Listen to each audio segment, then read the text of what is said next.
can't quit you, baby, but I gotta put you down for a while.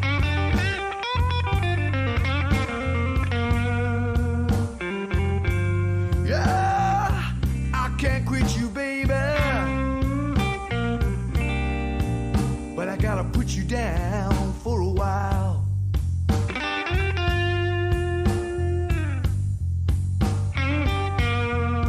I said, you made a mess of my happy home, baby.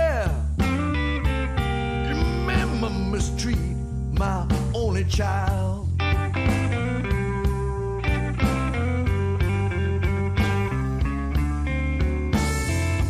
You know I love you, baby. My love for you, I can never hide.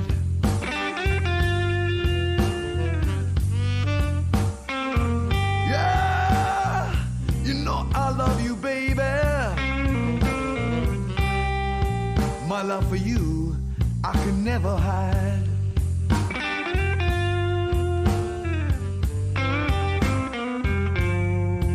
I said, you know I love you, baby. You're my one heart's desire.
I gotta put you down for a while.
are burning, so your man will know the score.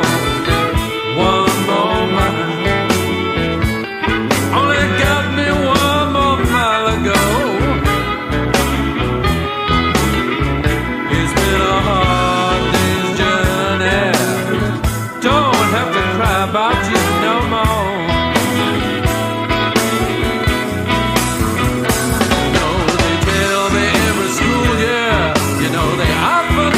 This woman that I'm loving, she only lived in this one state. One more mile, I only got me one more mile to go. It's been a hard day's journey. I don't have to cry about you no more.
To cry about you no more.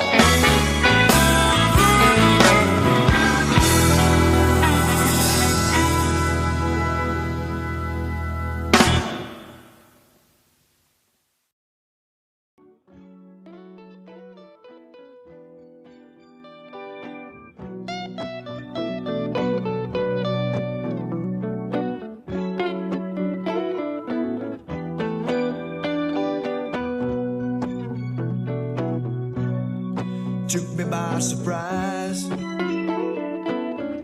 when you told me the news. It was only then when I realized days come and go, sometimes fast, sometimes slow. At the end of the day, together with you, I see a blue sunrise. Blue sunrise.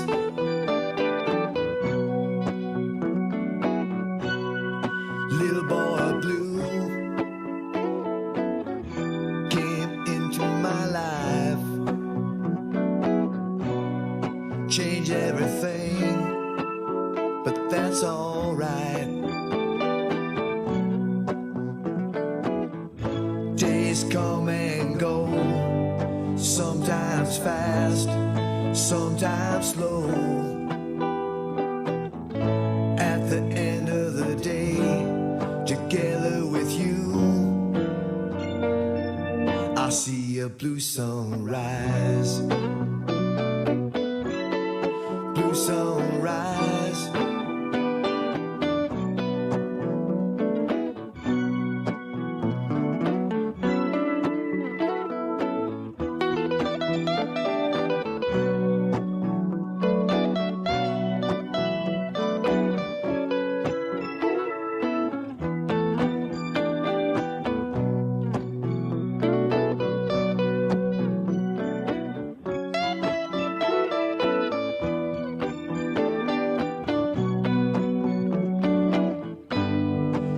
winds of change, rolling thunder, and when it ends, I see a blue sunrise. Blue sunrise. Every now and then I think what might have been. Put a smile on you, I have everything. Days come and go, sometimes fast, sometimes slow. At the end of the day, together with you, I see a blue sunrise. Blue sunrise. I see a blue sunrise. Blue sunrise.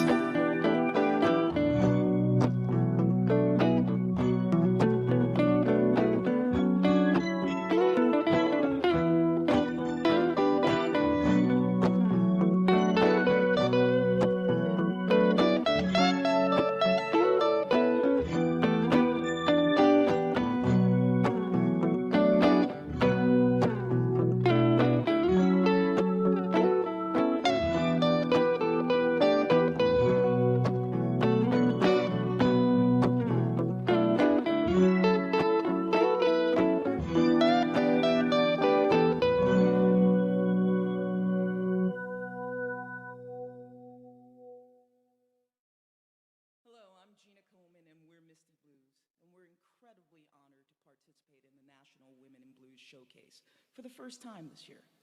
Many thanks to the owners of Berkshire Antiques in Lanesboro for affording us this amazing backdrop. Our big news is that we released our 10th album today, None More Blue. But right now, here's an original, No More to Give, from our 2020 album, Weed 'em and Reap.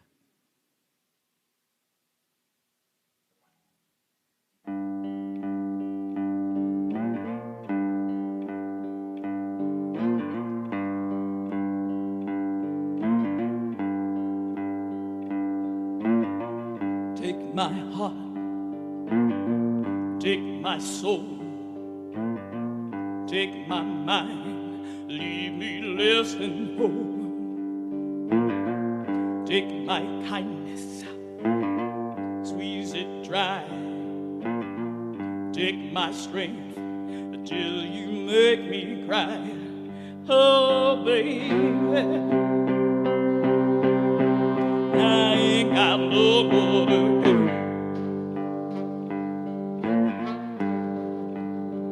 You keep on taking from me. Why am I supposed to live?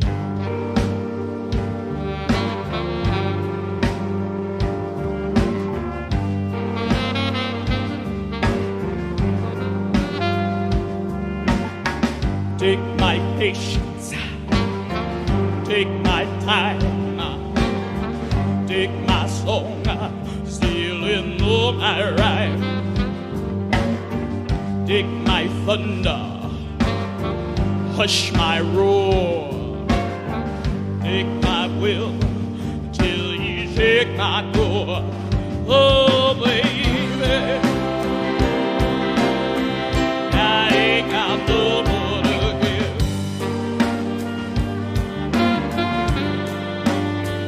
You keep on taking from me. How am I supposed to live?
cup, take my bowl, take my last jelly roll, take my whiskey, bleed my still, take my bounty out till I can't fulfill. Oh, baby, I ain't got no more to give.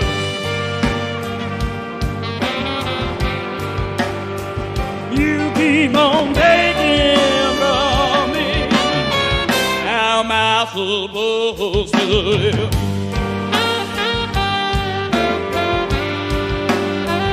You keep on taking from me. How am I supposed to live?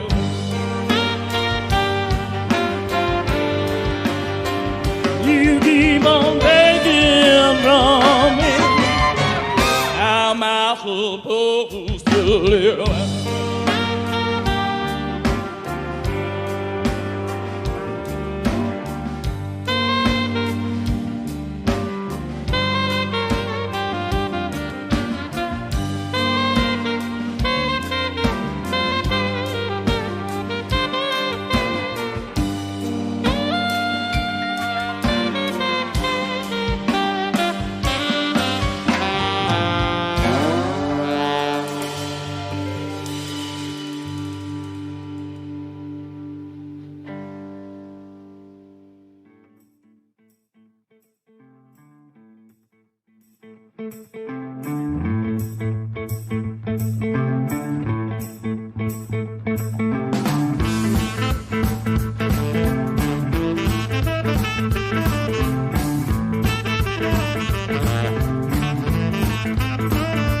Crossroads boogie, crossroads boogie, do the crossroads boogie all night long. Crossroads boogie, crossroads boogie, do the crossroads boogie all night long.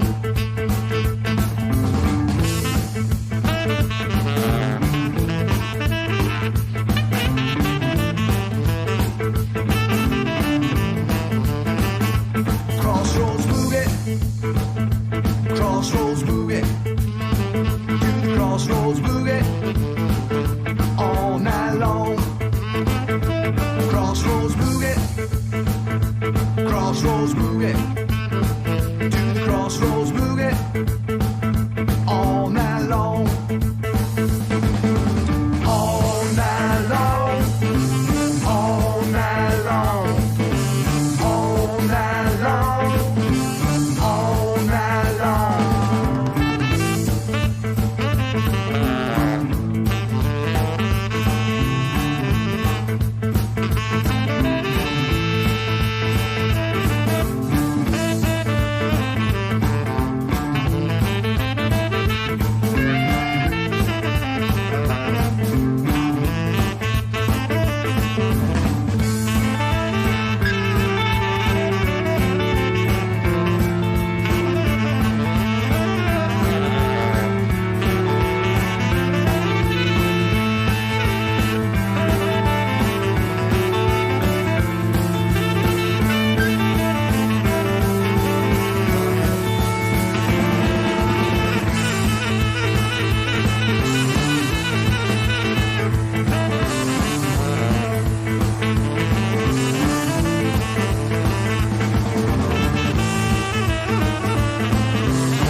blues, Monday, Tuesday, Wednesday, Thursday.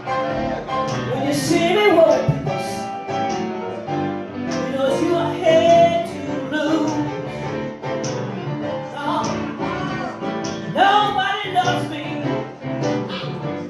Nobody seems to care.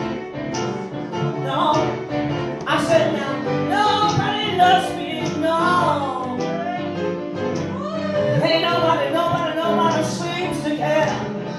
Talk about worries and problems. Oh, you know I had my share. Come on, baby, that's it.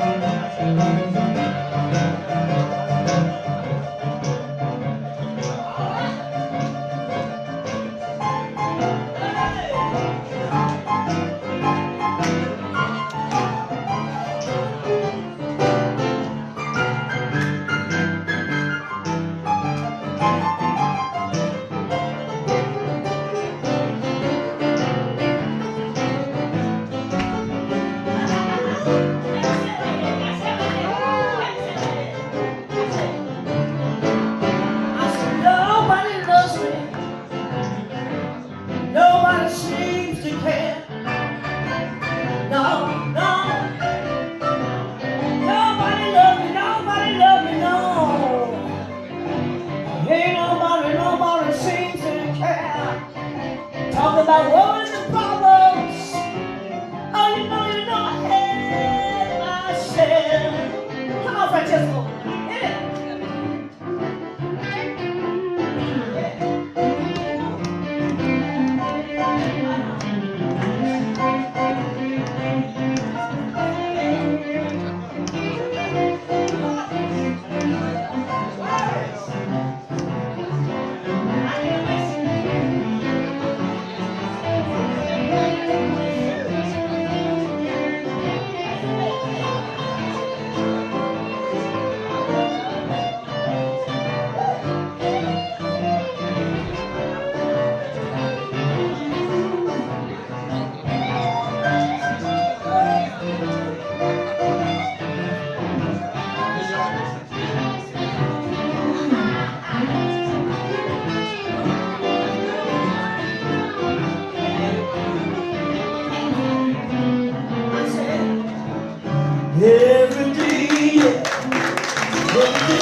Every day,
Oh dear.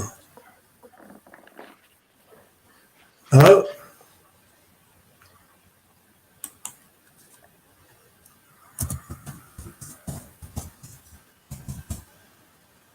Hello? Oh,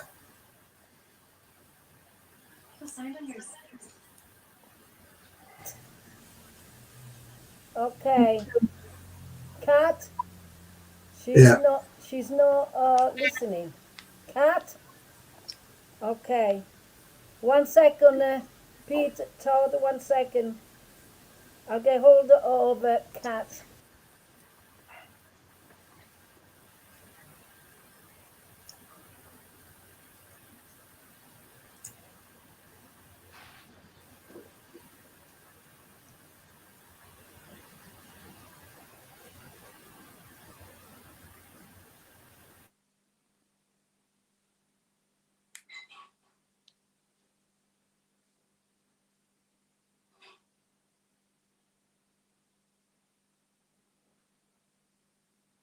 Has the sound vanished?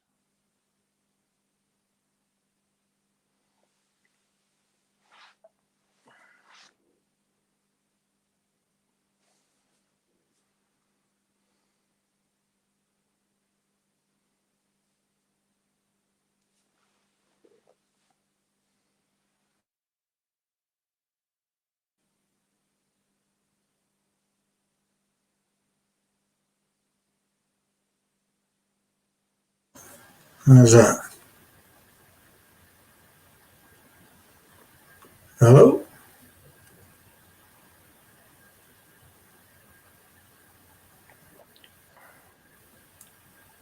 I can hear you drinking. I can't hear anything else.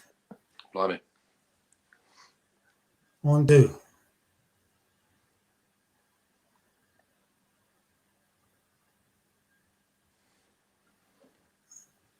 No. I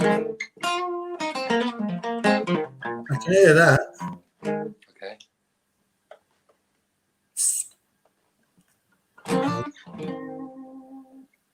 I can't hear Cat.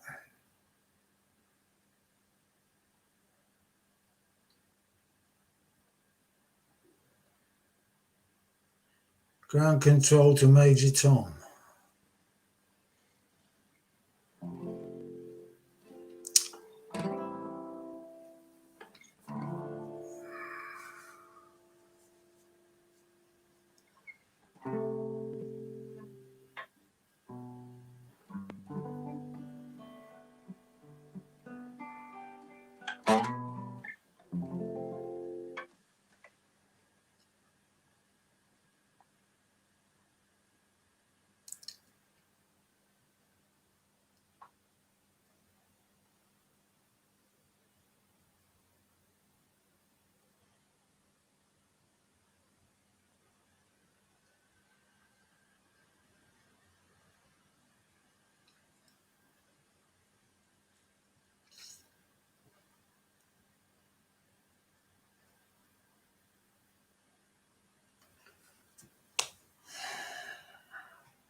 Switched over.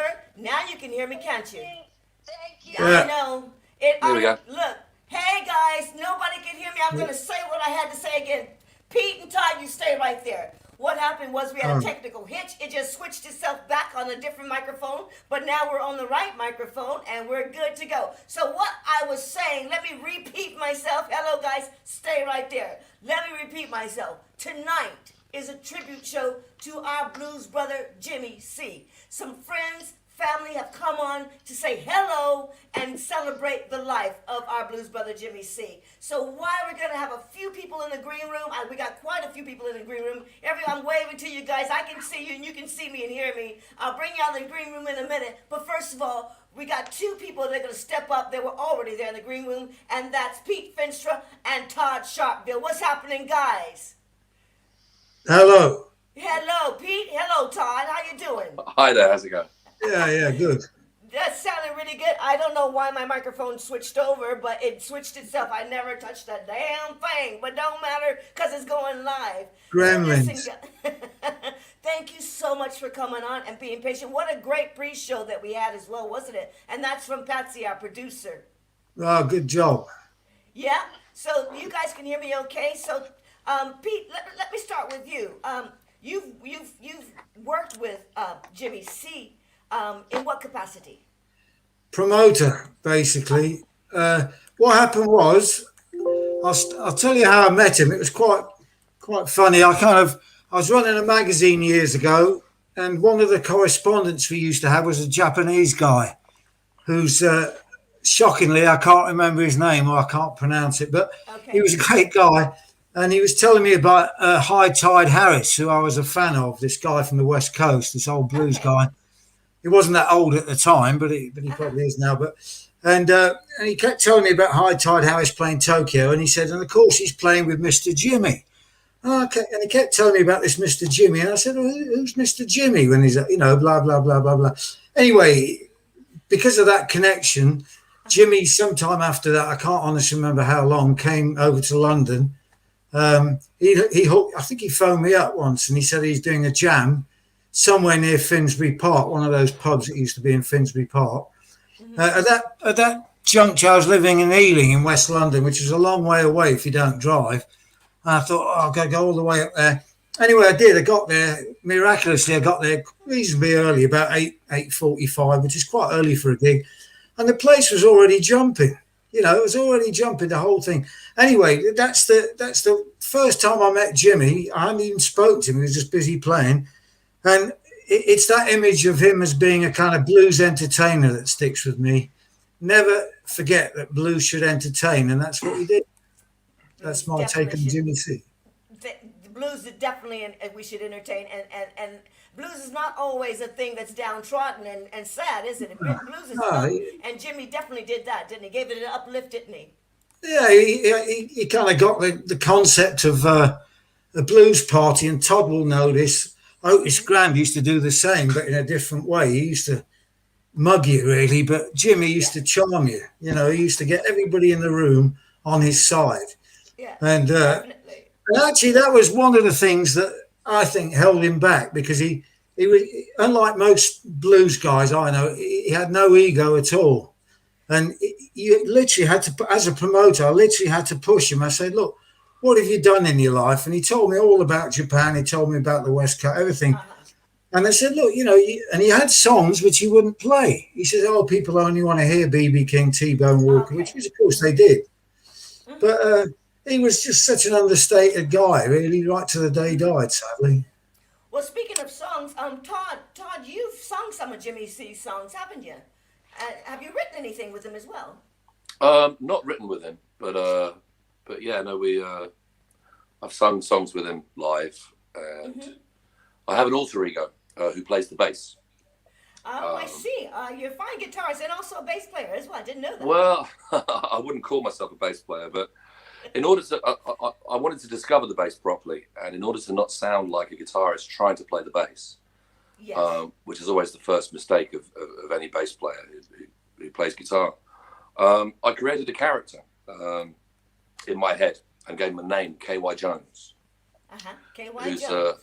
Who has his own background and his own history and his own influences, and he's an outright bassist who can't stand guitar players. And as long as I method acted K.Y. Jones whilst playing the bass, I'd sound like a bass player. And if someone spoke to me and pulled me out of character and said, "Hi, Todd," I start sounding like a guitarist trying to play the bass again, which is all wrong. So Jimmy very sweetly would hire K.Y. Jones occasionally to play bass for him. And we had a lot of good times together. Yes, definitely. One of the bass players that he did work with the Blues Dragons is Paul Soper. Hello, Paul. Hi there. Not too bad. Yeah, like I said, we haven't done a sound check. No one heard that bit, but we haven't done a sound check. But we're good to go either way. How's it going, Paul? Yeah, I'm not too bad. Hopefully, everybody can hear me. Yeah, we can hear you good. Without a sound check, it sounded really good. I'm the only one nobody couldn't hear, so we're good. No, it's all right now. It's all working. Yeah, it's technology. It's a wonderful thing. How long have you worked with? Yeah, exactly. How long have you worked with? Did you work with Jimmy C? I first met Jimmy, I suppose, about 97, 98, when he was over here jamming, and he'd appear at jams. And people wouldn't really take him seriously because he smiled and he engaged with the audience. But I thought, hey, this is really cool. So in 2001, Jimmy said to me, I got a gig in Camden Town. Can you play bass? I said, yeah, okay, yeah, it's not a problem. He said, do you know a drummer? I said, well, yeah, there's a mate of mine called Stevie Bray, and he plays drums. So all of a sudden, there we were, Saturday afternoon in Camden Town, doing a gig. We didn't have any PA, so we were using an old Marshall amplifier that Stevie had, and that was set up as being the PA. A week or so later, we'd done another gig, and Todd said, Jimmy said, rather. His alter ego. It's that KY Jones, that's what's doing it. That's it. KY Jelly. Yeah. Okay. Jimmy said, I found this saxophonist called Antonio, Mr. A. And so he joined us as well. And Jimmy said initially, we might do, he said, 1 or 2 gigs a month. Well, in the first year, we did 100. And very shortly after we started gigging, Jimmy said, I've decided the band has to have a name. Okay, fine. We're going to be the Blues Dragons. And Antonio and I and Stevie looked at each other and thought, the Blues Dragons? But that was it. So basically, I was there right at the very beginning when the Blues Dragons were first created.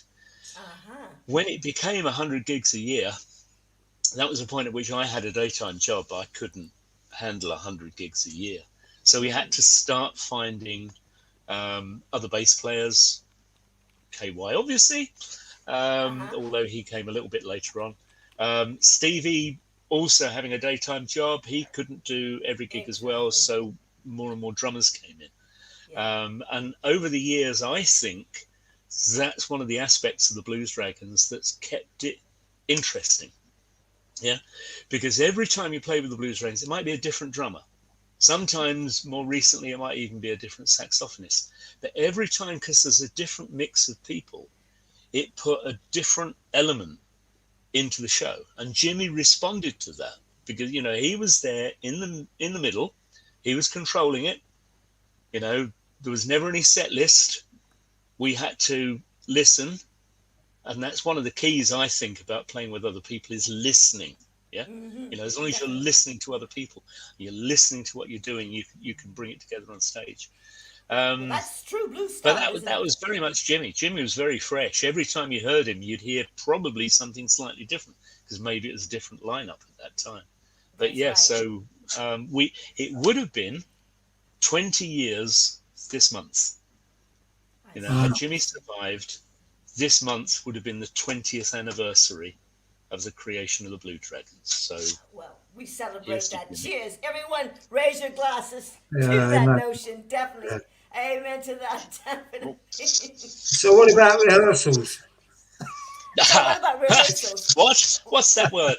Rehearsal? It's always fresh. In 20 years, the Blues Dragons never rehearsed. You should have a T-shirt with that written on it. Yeah. Yeah, absolutely. Well, I do say this. There was almost a rehearsal once, and this was back in 2003 when we were recording the first CD, and we thought we ought to go into a studio and play it through. So we went into a studio and we played it through, just like we did live, and said, well, yeah, that's okay, that works. So that was the nearest we ever came to rehearsing. Wow. But it was fresh. It was always fresh. It was always different. Jimmy would always sort of go off, you know, some numbers he'd play exactly the same as he did the last time. You know, next time you played it with him, he'd have a completely different solo, which he'd improvise on the spot. And it was always fresh. And it was always great. And what about when you recorded then? Yeah. Well, yeah, exactly. We recorded. Count you in and off you go. 1, 2, 3, here we go. Yeah. Well, or 1, 2, you know what to do. Yeah. Well, you know, let's talking about music. Let's listen to. Hey, Todd, are you up for playing one of those songs that Jimmy C wrote? And also he recorded it as well, I believe. Would you mind getting your guitar and doing that for Sure, us? We sure. can solo you out and play that song, and then we'll have a little look at some other footage in just a bit. Sure. There's I mean, sadly, a song that Jimmy wrote after he had his diagnosis, which is his charming wife Aga asked me to play tonight, which very much speaks of what he was going through at the time. And it's kind of it's a song. It's a blues song of acceptance, I would say. Okay. And it's kind of a deep tune, and I'm planning on actually doing a band recording of it at some point. Fantastic. With my band as a gift to Aga. But this is called "Everybody Gets the Blues." Let's have a listen. I'm gonna take my earphones out while I do this. Okay. Yeah. Be careful with the microphone, not too loud against the sound there.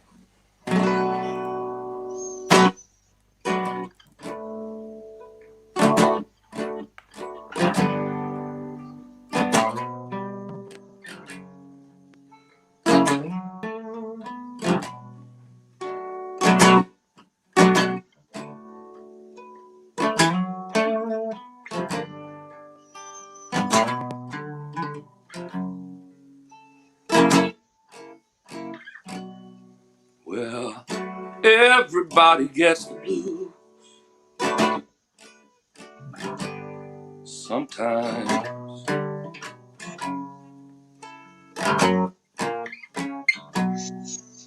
And everybody feels blue sometimes.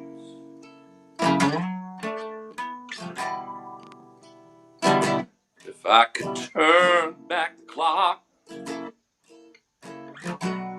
don't know where I'd stop.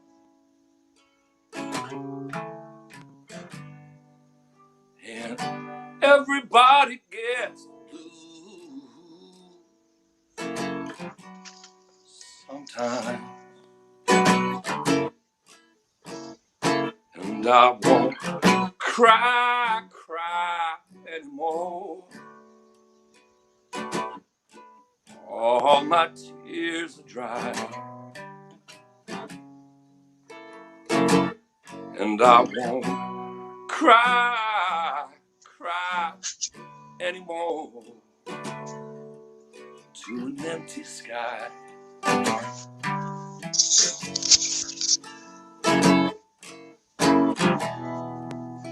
I close my eyes. Memory is my best friend. And everybody gets the blues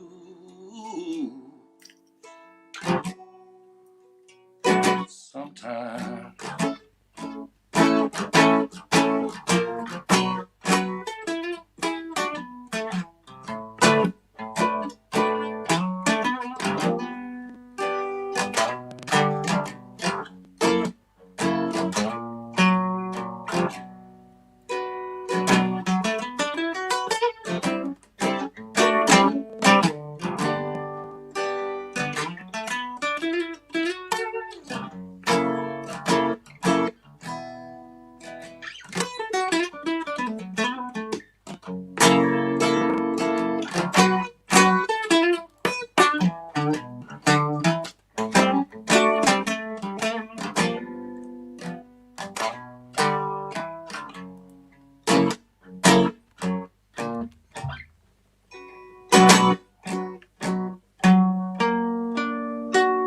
What?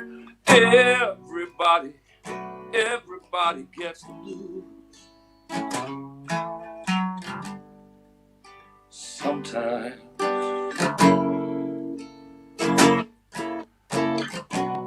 What? Everybody feels blue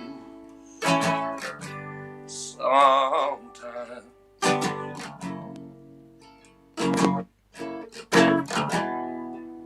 My heart and my soul, you know I just hand, let it go. I'm saying that everybody gets blues sometimes, and I won't cry anymore. All my ears are dry, and I won't cry anymore. To an empty sky.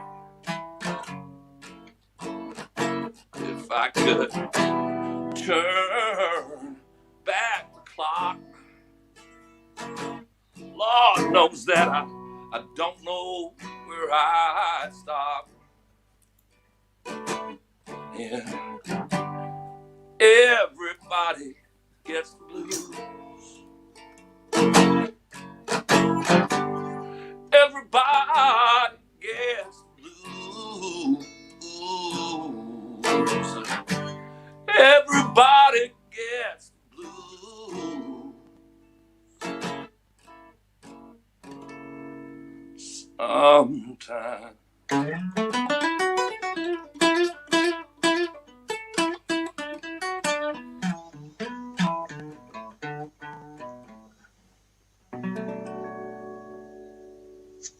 Yeah.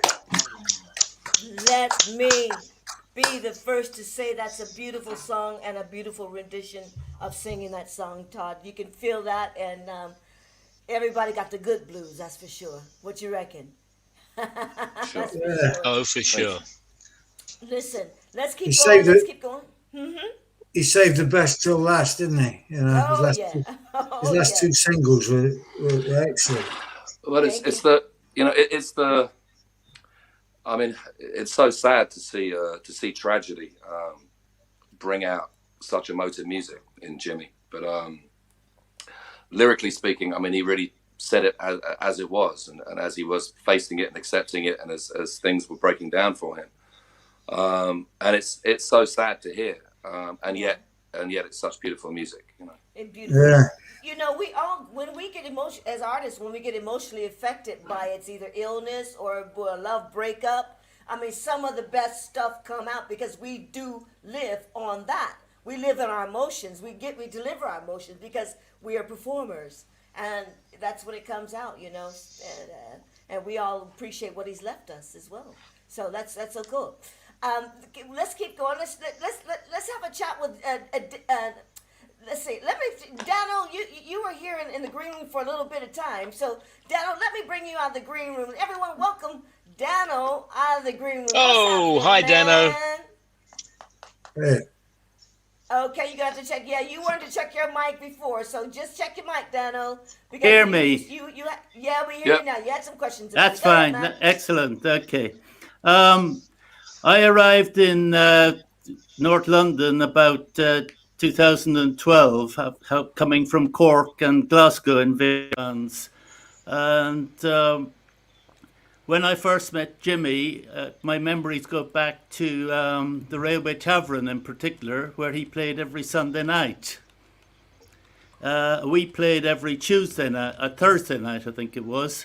So on a Sunday, I would go along to the railway with my harmonica in my pocket, and hopefully he'd get me up, and he did quite often. Yeah. Oh, yeah. So I was. I tell you what, talking about winging it, I was winging it too with him. you know, we're talking about also getting people up. Just let me just step back 1 second there, Todd. There is a tribute concert happening, and Aga was telling me earlier that who wants to come along will be able to get up and play a couple of songs on that tribute concert. When is that, and what are you organizing quickly with that? Before we will repeat this, but let me get that in quickly. Well, I mean, sadly, because of the COVID restrictions, the funeral, we were presented with a situation where no one in the congregation was allowed to sing, and being at a Catholic mass, the priest very much wanted traditional hymns and things at the funeral. So it's really an opportunity for Jimmy's band and all of Jimmy's friends and acquaintances to get together and celebrate his music and help raise money for a memorial bench. And to explore his songs. When is that being planned for? For August, I believe. August 14th, I think it is. Is it something like that? Yeah. That's right. August 14th is what my notes have here. And so, Dano, we want to bring you in on that as well. So remember, August 14th, and that's at St. Mary's Tower. Mary's Tower. I'm just making a note of it. Good. August 14th, I wrote it down somewhere. Like. St. Mary's What you Tower, got to do that's there? in Crouch. Yeah, Yeah. N8. Yeah, what you got to do there, Dano, is learn a Jimmy song. Yeah, well, I was just about to say, Jim will be performing either Jimmy songs or cover versions of stuff that we played as Blues Dragons. Well, yes, so we might sneak a couple of those in as well. Yeah. I mean, obviously, the connection for me is with Rory Gallagher. I was in Cork when Rory Gallagher was a young kid cutting his teeth. And Jimmy does a great version of Messing with the Blues. Messing with the Kid. Yeah, so put that on the set list. Okay, I tell you what, Patsy, why don't we play that as well? We've got the Blues Dragons. We'll get that address and where you can find out more about that tribute show in August. We'll go back to that. Mr. Patsy, Peter why don't we have to listen Mr. Rory Messing Gallagher. with the Kids on the video.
Oh, we gotta give him one more.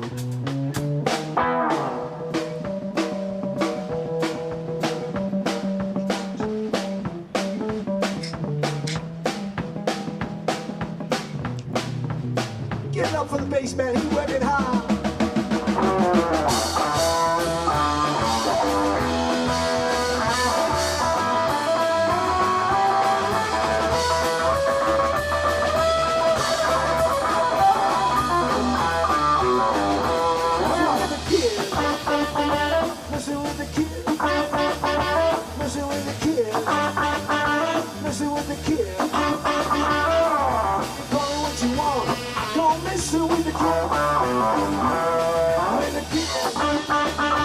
With the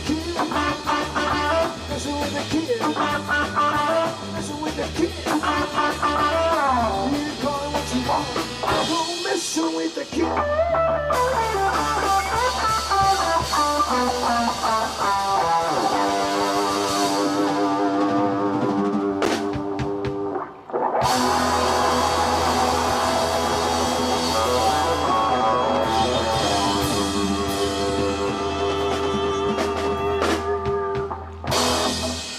Now you're talking. Oh my! A little quickie before we take a little short break and bring guests up. We have Jimmy C and the Blues Dragons. Thanks for sharing this afternoon with us. We got a lot more, so stick around. Yes. Wow. Paul, when was Yeah. that? And why was that concert, and when was that concert? Well, that concert was August. Well, we lost you, Paul. Go ahead. You've lost your mic there. Try again. Some button just went. You know what technology's like. So it's not really a jam session, the show, but it will be a lot of songs, Jimmy C songs, and the Blues Dragons playing. But go on to the website later on, the bluesdragonswebsite.com, and you'll be able to find out more about it and what the situation is on August 14th. Go ahead, Paul. Lost you there. No problem at all. Matter of fact, we'll get back to you, Paul. Test your mic. No, can't hear you, Paul. You're very muffled, Paul. Very muffled, Paul. That's the word. That's the word. Muffled, not muted. Well, I was looking for Kevin. Let's get Kevin. He's in. gone now. Yeah, he is gone. Actually, I was just about to get him in there, but never. Oh, there you are, Kevin. Hello, Kevin. Let's get Kevin in to come on in. Hello, Kevin. While we get Paul's microphone sorted. Kevin, you need to put your camera down so we can see all of your beautiful face. What's happening, man? How you doing, Kevin?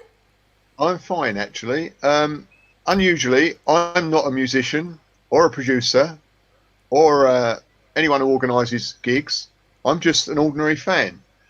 And I've seen Jimmy many times over the years in various blues circuits. And, well, particularly at the Broadstairs Blues Bash, where he was very popular. I mean, if you wanted a go-to gig where everyone was going to have fun, that was the one to go to.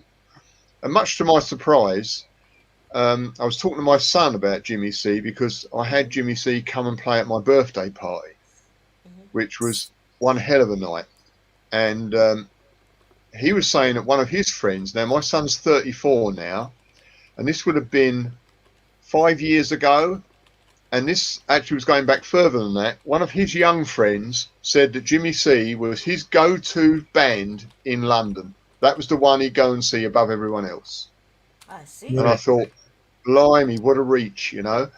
And I always remember one little thing about Jimmy C, and it always came at the end of the show, and that was when he stood there and he went, one more. Well, 6 or 7 songs later, he was still there, and the place was just jumping. And it was like he literally had to be peeled off the stage, you know.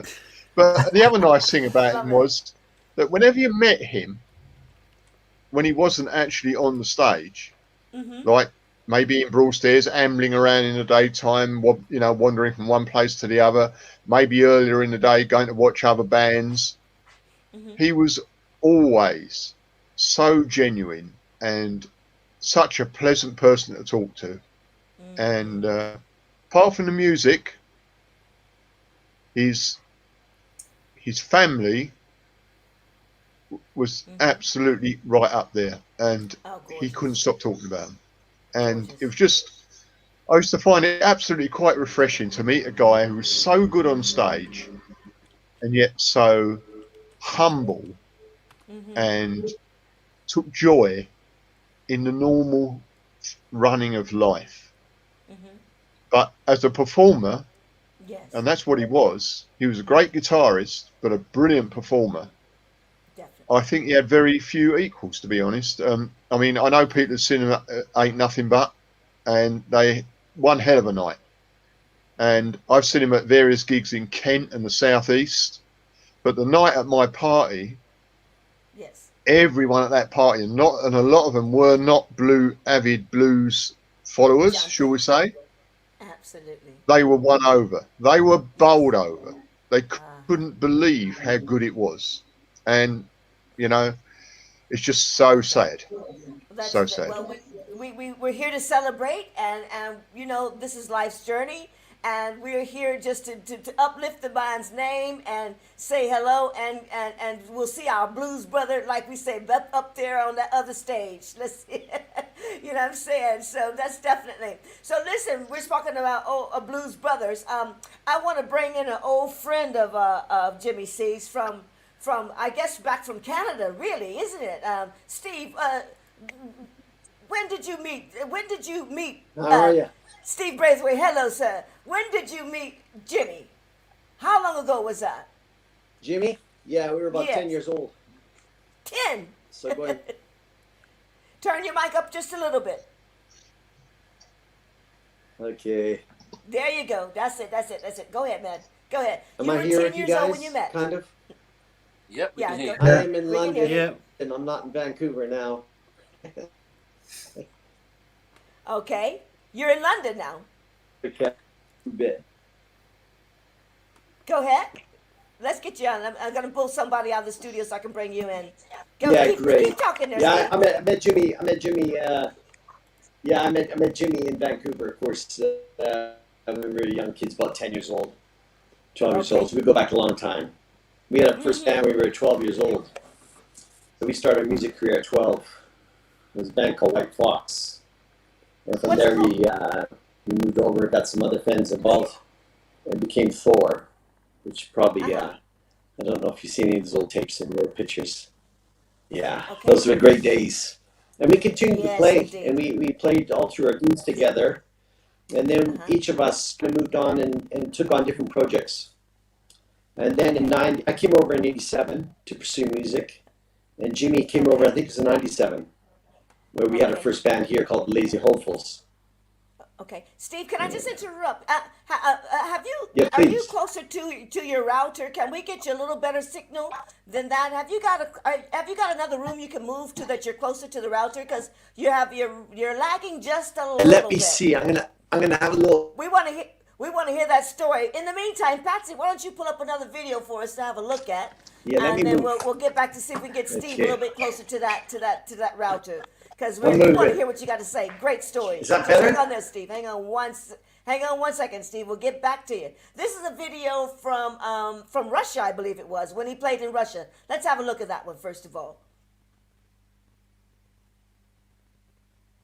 Jimmy C. Yep, that's in Russia. And we were looking to get Boris on, but we've not yet been able to contact Boris back, get him back on yet. But we'll see if he gets on before the show is over.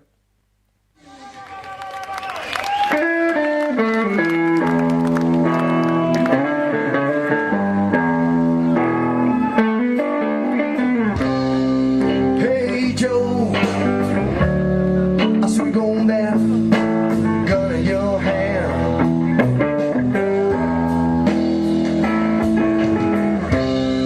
Hey Joe, I saw you going there, gun in your hand.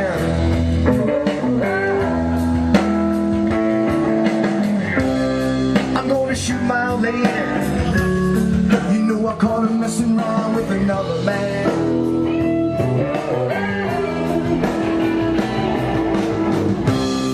I'm gonna shoot my old lady. You know I caught her messing around with another man.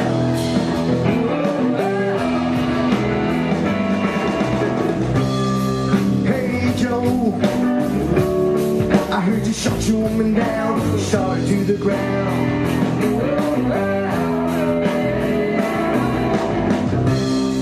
Hey Joe, I heard you shot your woman down, shot her to the ground. Yes, I did, I shot her. You know I caught her messing around town.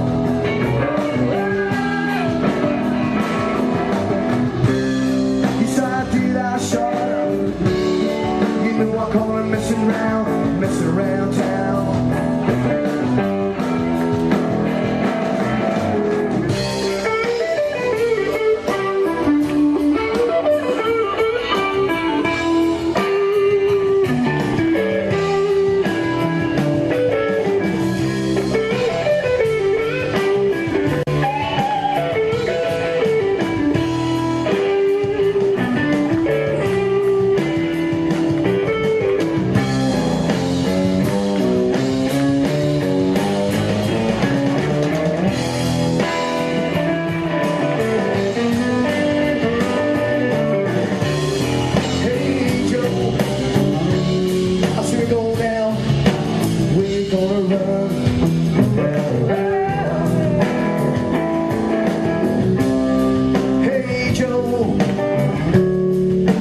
south, way down now, Mexico way.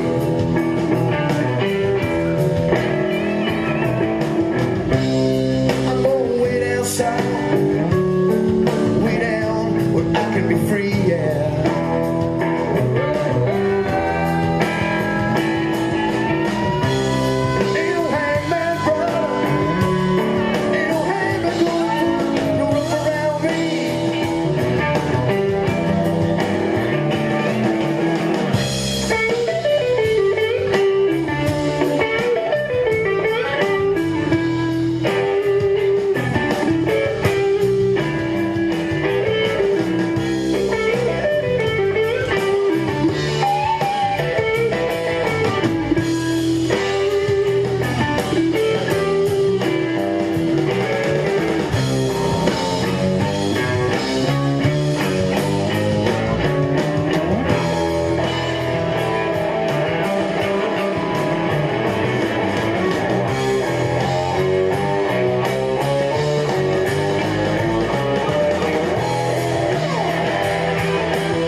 Yes. That was Jimmy's first Russian tour.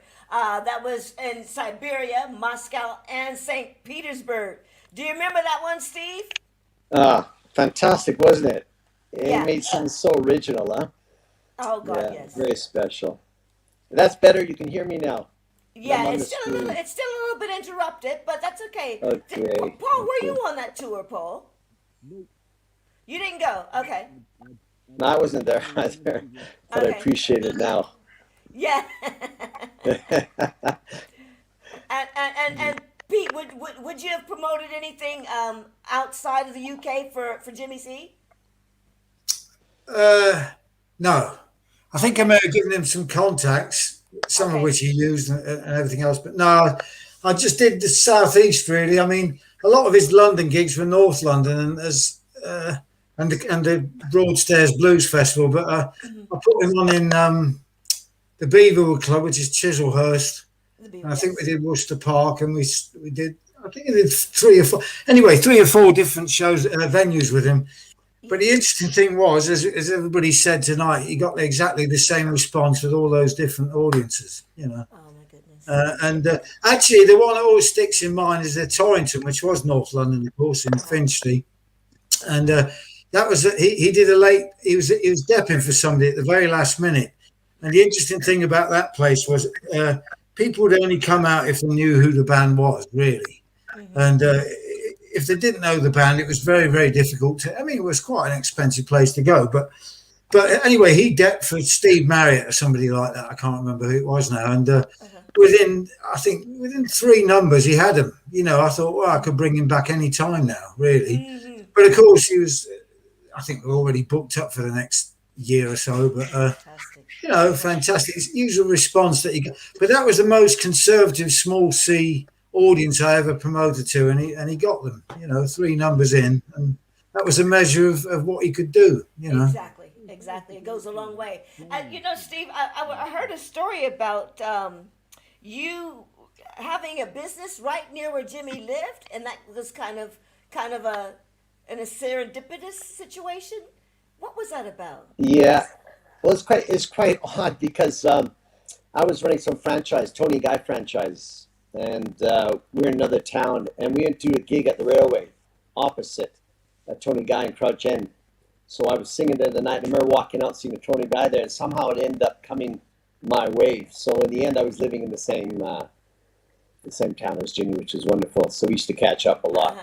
We were both very busy guys, you know. So yeah, it was wonderful. It became our little place where we could have our talks as we did as kids. Exactly. You know, so it was lovely. It was lovely. It was a good chance for me to jam with Jimmy as well. Occasionally get up on stage with him, you know. How fun was that? Yeah, a lot of fun. Definitely. A lot of fun. Well, you guys, I mean, what else can we say? You know, well, I mean, something that everyone's been touching on somewhat is Jimmy's relationship with his locality in North London.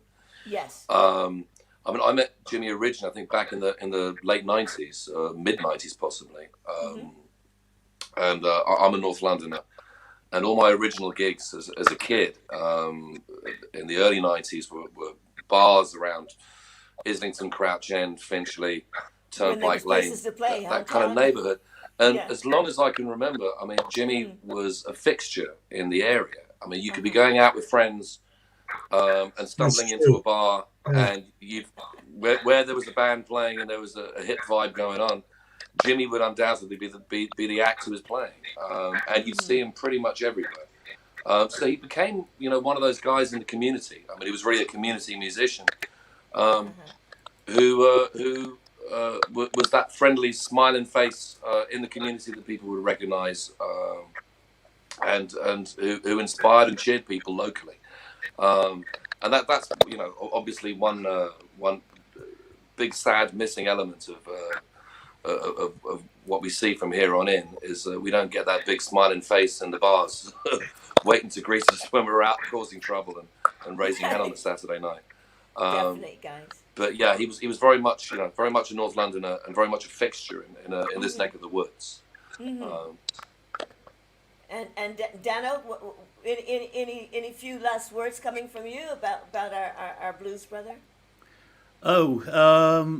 Yeah, I mean, my memories mainly are jamming with him and, you know, seeing him so many times. Yeah, great loss. And one thing I just give thought to is the guys in his band. You know, we're here, so, you know, anybody who's looking for gigs, give me a shout. Okay, well done. And anyone, go ahead and put your 2 cents, like we say back in America, put your 2 cents in. I guess Jimmy's gift was that he just loved to play, and that really was his gift to us. You know, he was very original, Jimmy. Since he was a little boy, he was always very original. He always stood out. So I was so happy to see that continue throughout his life. You know, and we'll keep it going. We'll keep it live now. I'm sure. Definitely. There's enough people around who still love him and want to keep his music going. So yeah, he'd be looking down, feeling pretty good right now. Okay. Hopefully he's not working too hard up there. Speaking of little boys, that famous Jimmy C smile, which greeted every audience and as people have already mentioned this evening, greeted everybody off stage as well. I mean, he was one of the smiliest people I've ever known.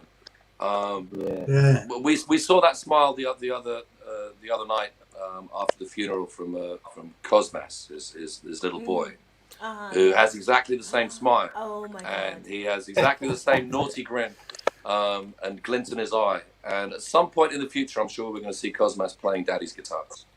No, definitely. Yes. Well, speaking of the family, why don't we bring Jimmy's wife in, Aga, and then we'll play the video. Pardon me. We'll play the video afterwards. Let's introduce Aga first, and then we'll get onto the video. Hang on for 1 second, Patsy. Everyone say hello to Aga, Jimmy's wife. Hey. Aga. Hey, Aga. Go ahead and watch it. Let's get your volume. Again, guys, sorry, we didn't do a sound check. So let's check your volume, Aga. Go ahead and speak. Let's see if you're on mic. There it is. Unmute your mic, Aga. That's all. Okay, like I think. Gotcha. Working. Oh, I'm surprised because Jimmy is definitely making sure we are playing music, not talking too much today. So, okay, but it works.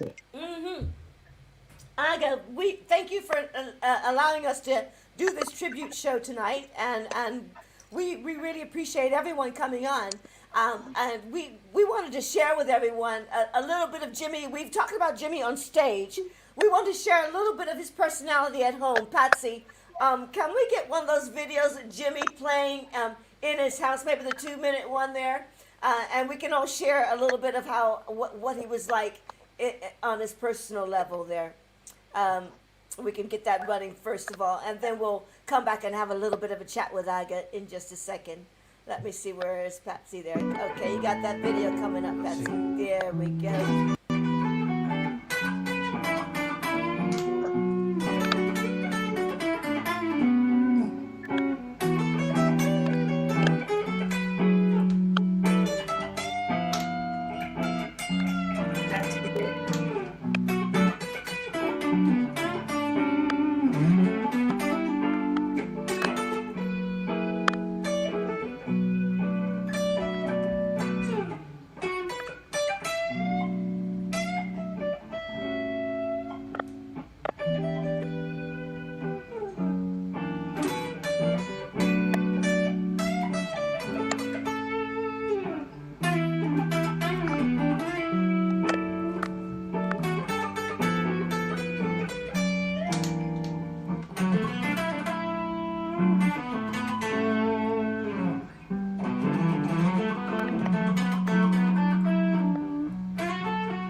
Beautiful. Aga, do you remember what was going on that evening? How did that sound? Oh yes, I remember exactly, and it was when the lockdown started, and Jimmy bought himself a looper. It took him some weeks, I think, to decide which one, but I finally told him, just buy anyone, start playing, and if it's not good, you will get another one. So you can see him at the end of the video saying, I'm looping. It was cut short a bit, but it's how he was at home, and it's funny how we take the things for granted. I got used to listening to him every day playing. I work from home for many years now. And it's very, very quiet because it was every day I could hear the guitar basically all day long. Hardly ever I could record anything because for Jimmy it was never perfect. But at that time it was already, he knew he had cancer. So every now and then he was letting me to record something because he felt that probably for us as a family, talking about family, Cosmas is talking here to me, and I got Jimmy's sister with me as well.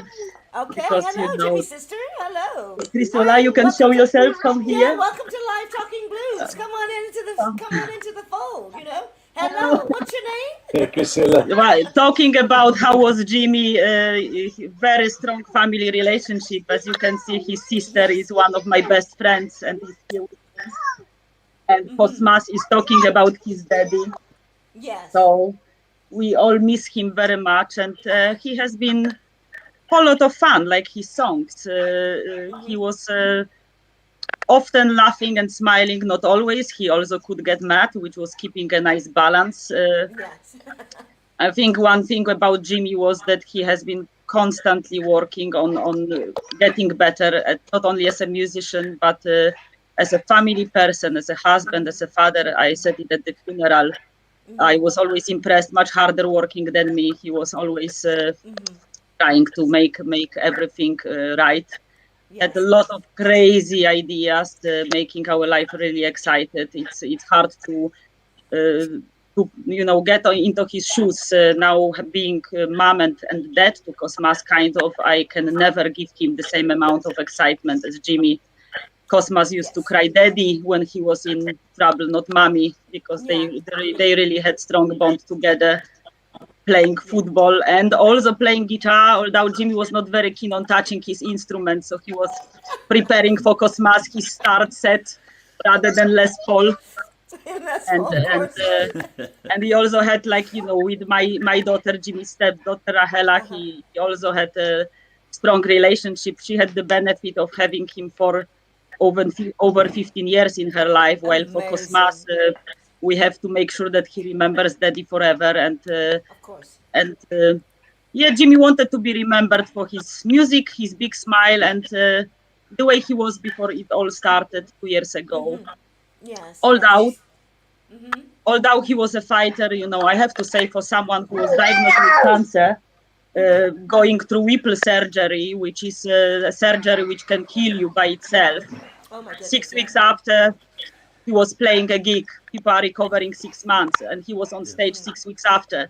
Started 6 months chemo and visited 6 countries playing gigs, coming to London literally for the chemotherapy and flying back. Never talking about it, never complaining.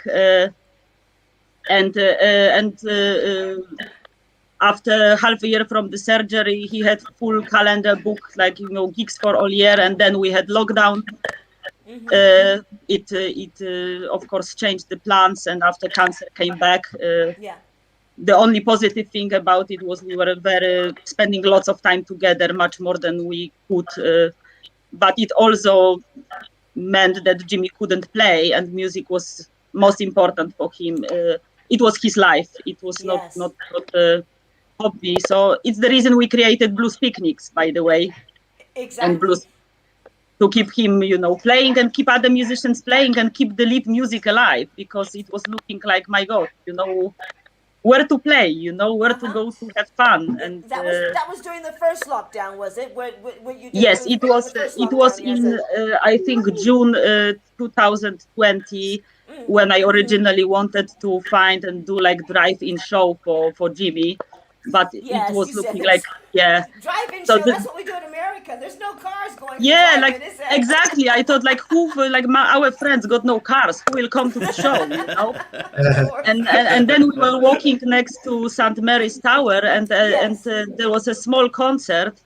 And then I thought, wow, this is the right location, because before I was contacting local parks, I was emailing to the council. Of course, it was lockdown, so nobody was working. Yeah. So it was going nowhere. And then Paul Soper helped me to find the contact details to Chris, who is in charge of the park. And within, I think, 2 weeks, we did the first Blues Picnic. And then spontaneously, I took my mobile and I started streaming it on Facebook. I never did before. And it became really successful. Yes. Paul, who you knew some contacts over at St. Mary's Towers? Yeah. Oh, we still got Paul. We still got Paul on the mute. Paul's still muffled. Yeah, he's still muffled. That's quite all right. Anka, could you please tell us for the future, where is St. Mary's Towers? Is in Crouch Inn?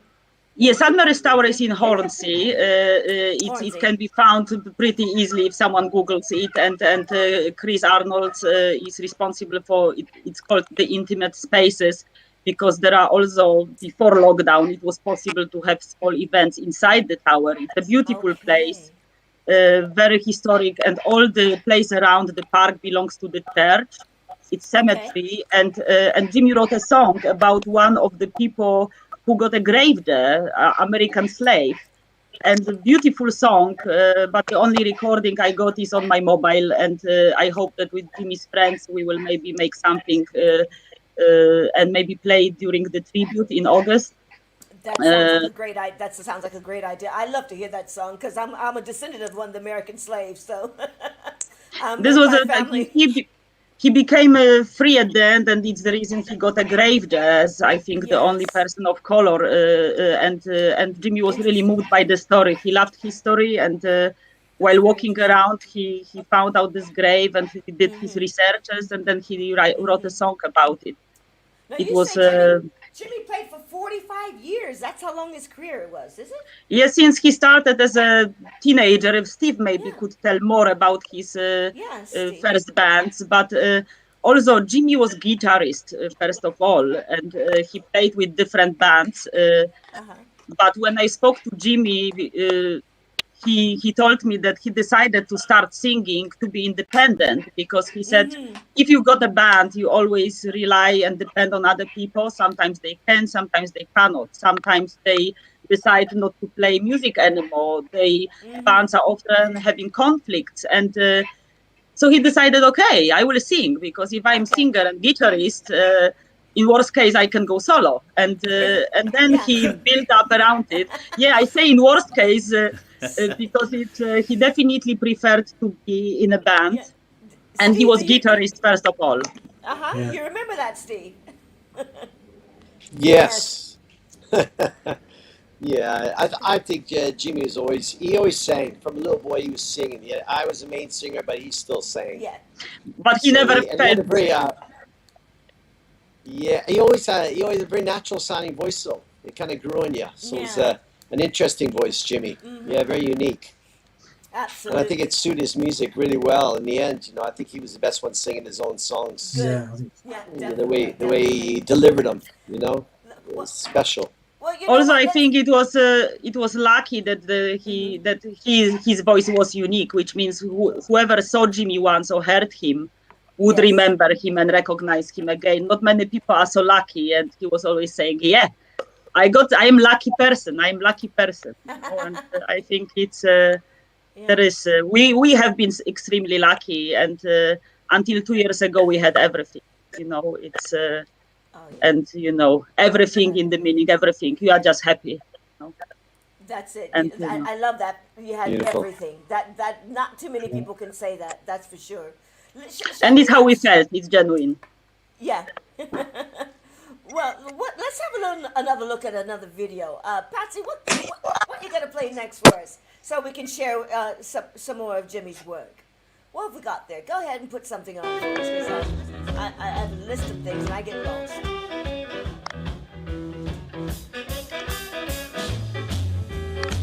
A little more volume.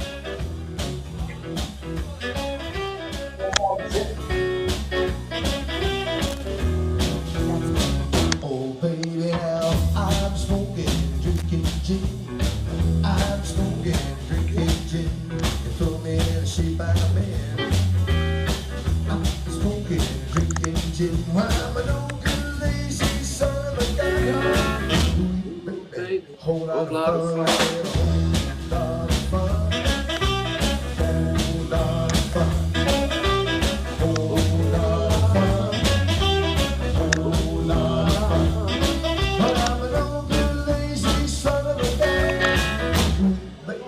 Whole lot of fun. Let's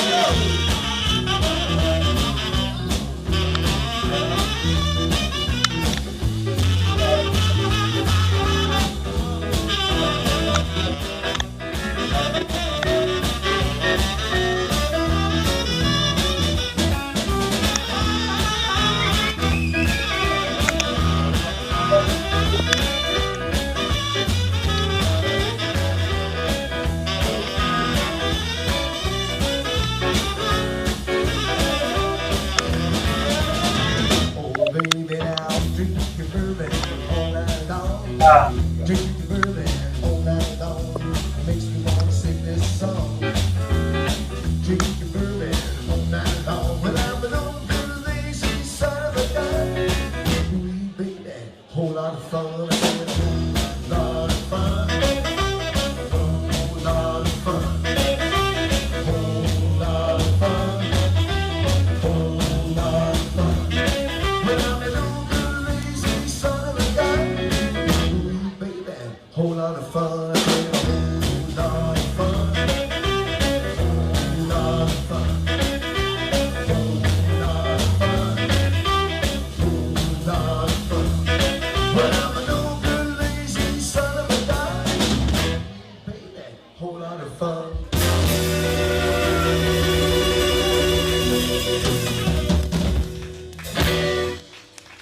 A whole lot of fun. Everybody. Definitely a whole lot of fun, wasn't it? That's what life should be about, Absolutely, Pete, a whole lot of fun.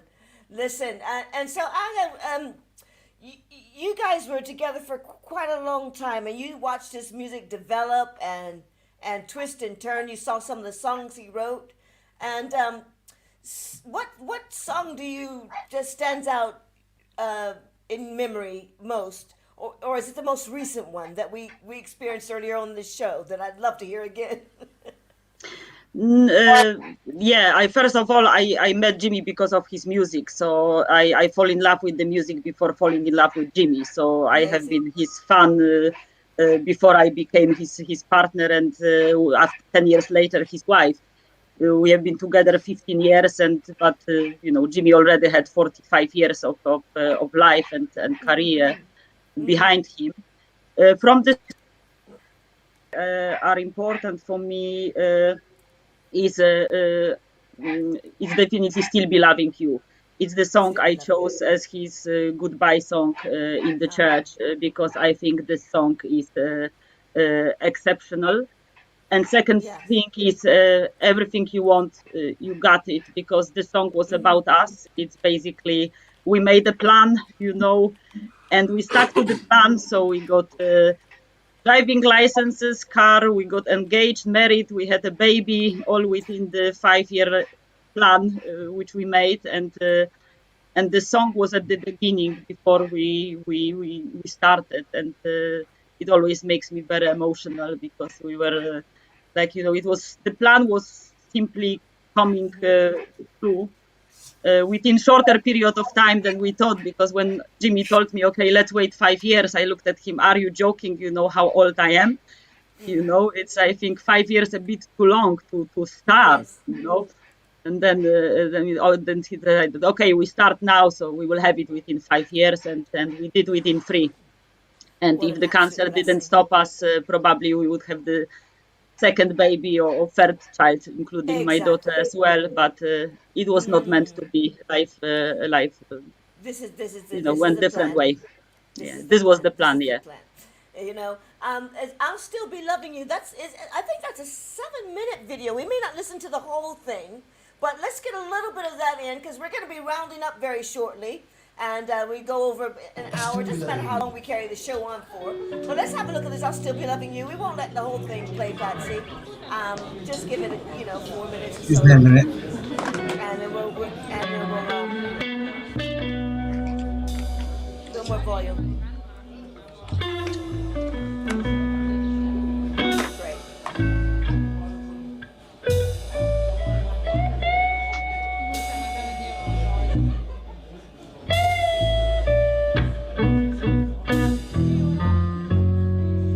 I'll still be loving you for the rest of my life. I'll still be loving you until I die. Hey, yeah.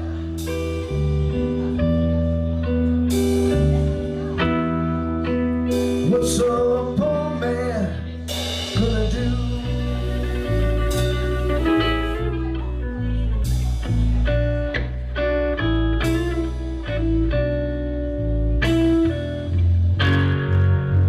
I'll still be loving you.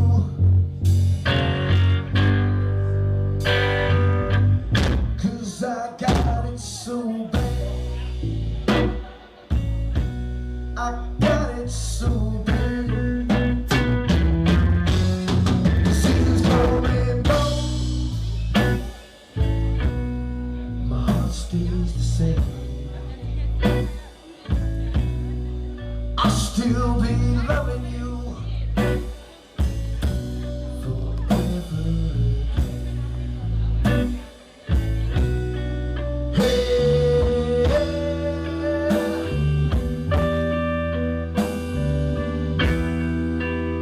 what's a poor man gonna do?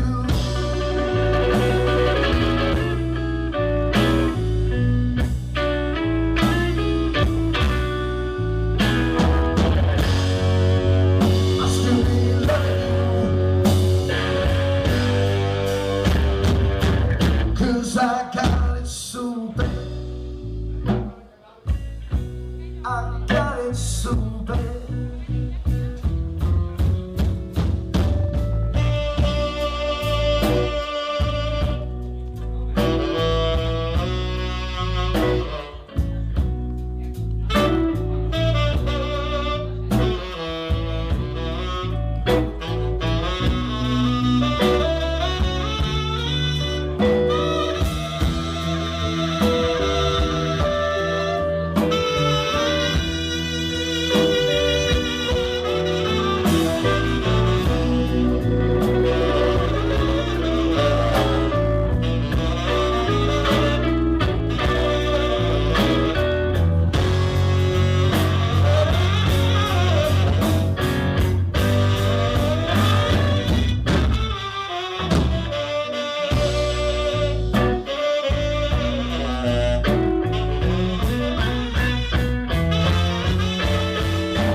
Yes.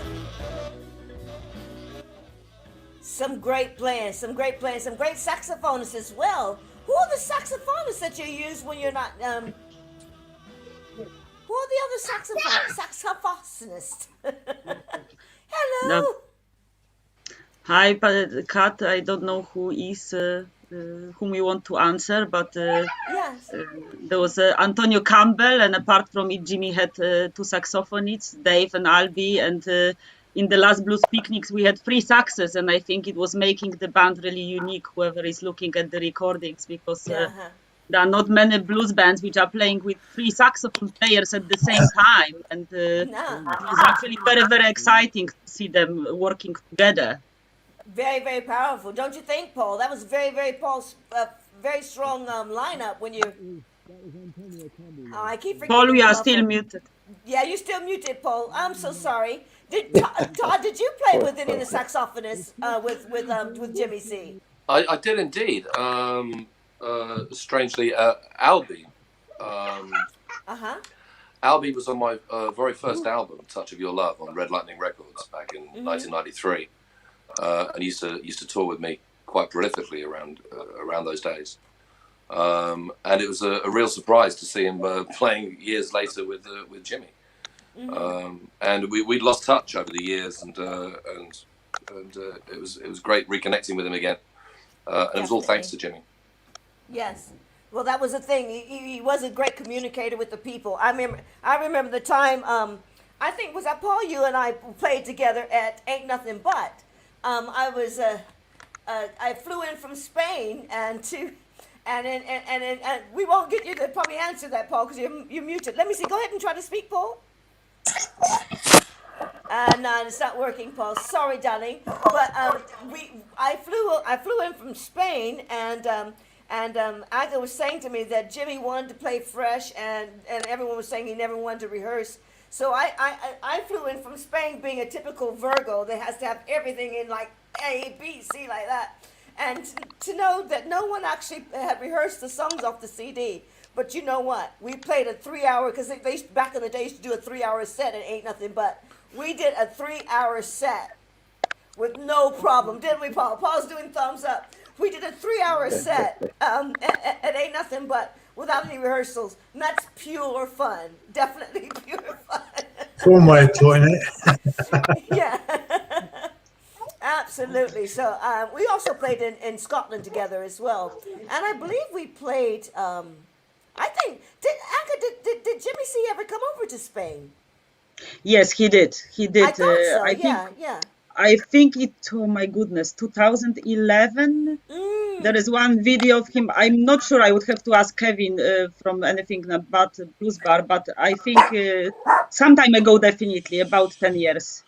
Yeah, he did. Yeah, and he Kevin loved did. it. For Oh, Jimmy, great. he always liked to keep balance between like local gigs, because he really respected being local and local support. And he always said, sometimes you don't need to travel and try to conquer all the world. If you first try to get enough friends and fans around you, because these are the people who really matter. But he also loved to travel once a month. He was usually going for short tours, like 2-3 gigs, ideal for him was like 1 weekend per month, doing 2-3 gigs and coming back. And this was his style. And there's one thing which probably not many people mention about how he was playing. He believed in a rule that if the songs are longer than 3 minutes, people will get bored.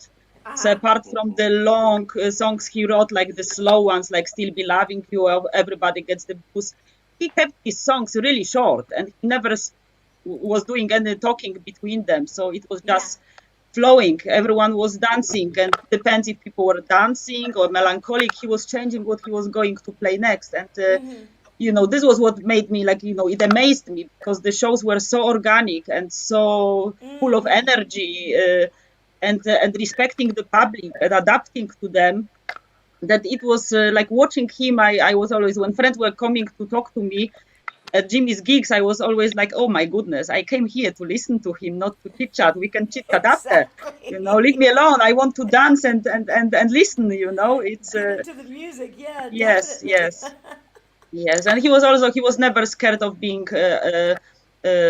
like overshined by someone. He was inviting people to stage, giving them the best spotlight, supporting them. If he knew them or not, doesn't matter. He was very open for everyone to join the band on stage, which I also think not many people do, because you don't know what to expect if you don't know them. But he knew that it doesn't matter who they are, he will always be able to do a good show, even if the musicians were not necessarily at the same level. He was very supportive. He was he always gave a lot and always communicated, and that's what it is. It's about the communication when you're on stage as musicians, isn't it? I mean, you know, sometimes you may not even know the song, but the old blues greats, if you think back in the day, they just got up and played, and they played from their soul as well, and that's like, what's listen, great. If you watch his videos, how he was playing, you can see that he's constantly looking not only at the audience, but at all his musicians, making sure that they know what is going on, helping them to find the key if needed, because, you know, nobody knew what was going to be next. And he was able to find a way in every situation. You know, his strings breaking, he would just change them on stage, you know, while playing, you know. Check this video out, Aga. This is one that a true Jimmy's video. Have a look at this one. Anything you want, you got it. Anything you want, you got it. Anything you want, you got it. Anything you want, you got it. You got it, and you're gonna get it if you come down to see me.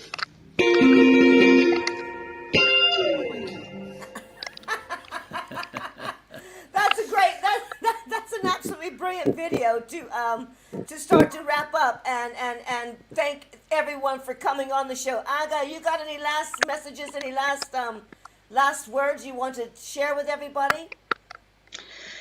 I probably, please keep remembering Jimmy. Keep remembering his music, because this is he knew his time here was over. The only thing he really wanted was to live longer, but he couldn't. But he definitely wanted to be remembered for his music, which was his life, and for his big smile. And he would be extremely happy knowing that people remember him, want to play his song, that we have fun, because for him life was party time, you know. So let's make picnic time, let's make Jimmy's time. Someone at the funeral said, like, you know, I can hear Jimmy saying funeral time. You know, he was lots of fun, and I'm sure he would have laughed with us as well. And as sad as it is that Jimmy has left us, he left a strong legacy. So, you know, if his music lives forever, he will be very happy about it, and he will tell us about it one day when we join him. But he would tell straight away, hopefully not too soon. Don't rush. No. There's no rush. I mean, we've heard Everybody Gets the Blues sung by Todd, and I don't think we should play that video. But what we can do is put everybody back on the big screen there, Patsy, and then we'll get a final hello and goodbye from everyone. And I just want to say thanks to everybody for coming on and sharing this beautiful moment. And without a sound check, I think we did a very good job at getting this together. And you guys, I commend you, definitely. So listen, guys, Thank you so much, and we'll see you on August 14th, and that's either they can get more information. Is it bluesdragons.com? What's that website? The website is www.bluesdragons.com, but there is a Jimmy's Facebook, which is now in his memory. So whoever wants to contact me, please get in touch via Messenger on Facebook or via my email address, which I have put in the chat, and we will take it from there. You definitely will find me, and we will make it happen. The 14th of August is going to be a beautiful day. Even if it's raining, because all Jimmy's shows always have rain. Take umbrella, take rain poncho, we will make it work anyway. We will definitely make it work. Everybody, let's say hello to Patsy, our producer, who's been running it from behind the scenes. Patsy!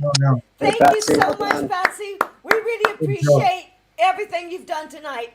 And any technical hitches, we apologize for that, but we're good to go. So everybody, goodbye. Patsy, you can take us home.